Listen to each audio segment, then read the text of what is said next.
Today we are going to read a story about a little bunny.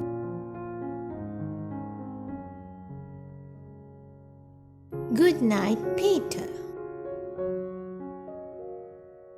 It was night time, and the silvery moon was shining over the woods. Inside a warm, cozy bureau, 4 bunnies were tucked up in bed. Their names were Flopsy, Mopsy, Cottontail, and Peter. Peter had slept in this room for a long time. He shared it with his 3 playful sisters. It was a bit of squeeze.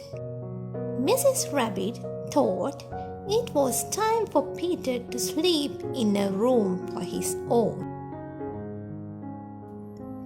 Peter was not sure about this because he would be all alone.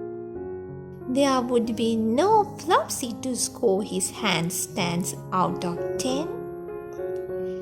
There would be no Mopsy to share stories with. There would be no Cottontail to cuddle up with.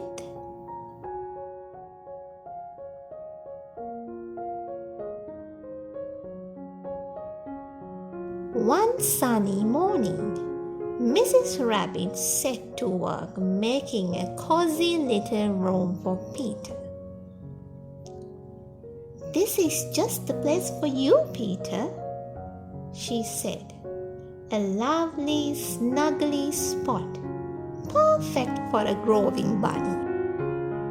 As Peter watched, Mrs. Rabbit bustled about dusting and polishing, washing and whipping, stitching and sweeping.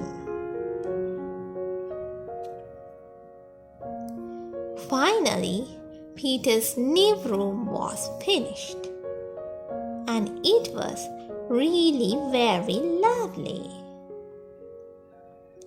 There was plenty of space for everything, even his feet, which felt nice and toasty.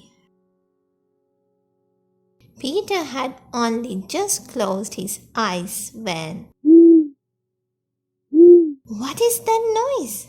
said Peter, sitting up in bed.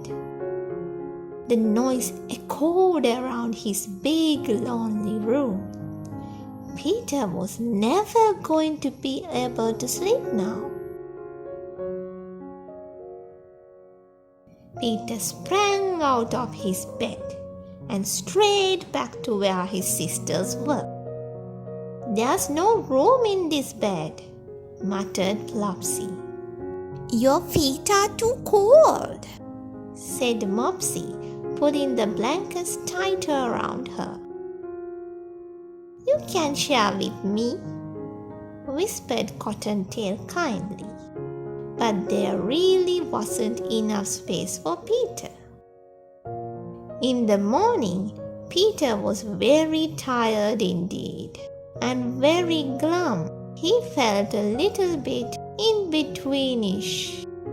"I'm too big for my old room," he explained to Mrs. Rabbit sadly, "and too small for my new room." "Anything new feels funny to start with," she told him. "But you will soon feel just right." All day, Mrs. Rabbit stitched and stitched. She wouldn't tell any of the bunnies what she was making. That evening, the bunnies ate a supper of bread, milk, and blackberries beside the fire before bed. Then Mrs. Rabbit gave Peter a new snuggly toy. "This will help you feel better," she said. Later, with his sisters fast asleep, Mrs. Rabbit took Peter's hand. "Time for bed," she whispered, gently leading him to his new room. Peter's toy felt cozy, and Mrs. Rabbit tucked him up as she would always done. So did his new room. Peter's toy felt cozy, and as Mrs. Rabbit tucked him up, as she would always done, so did his new room. Peter knew he was in the new room, but now it felt more cozy, more peaceful. There was enough space to play, and Peter felt just right. He snuggled down in his bed and fell fast asleep. "Good night, Peter," whispered Mrs. Rabbit. "Good night, little one. Sleep tight."